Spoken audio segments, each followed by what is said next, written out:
आणि तो सगळ्यांनी करणं गरजेचं आहे, तो म्हणजे सोलर डिहायड्रेशन.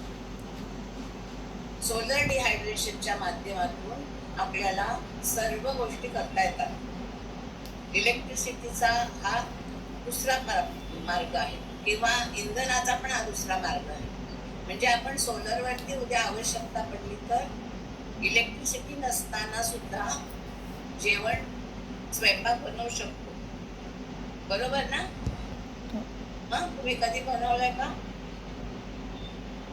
बनवला नसेल तर बघा, एकदा जनशिक्षणला भेट द्या आणि त्यांना दाखवू शकता तुम्ही की कशा प्रकारे आपण तिथे भात, आमटी, भाजी बनवू शकतो.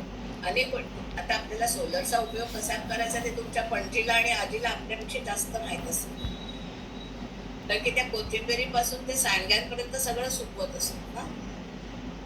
सोलर डिहायड्रेशनच होतं एक प्रकारचं. आपण पापड खातो, कोण कोण पापड पेण्या खातात, पापड्या खाता ना, खाता की नाही? सुकी मासळी, त्या कोविडच्या याच्यामध्ये आता परवाच एक सक्सेस स्टोरी वाचली.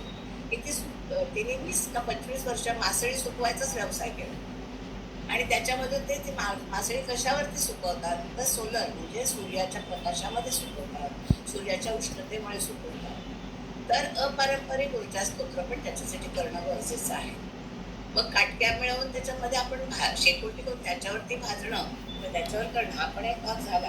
पण त्याच्याही पलीकडे जाऊन आपल्याला अनेक ऊर्जा स्तोत्र मिळू शकतात. म्हणजे आपत्ती आजची आपत्ती आहे, तर आपल्याकडे कोणत्या कोणत्या आता अर्जंट आपत्त्या येणार आहेत किंवा येऊ शकतात याचा अंदाज तुम्ही करून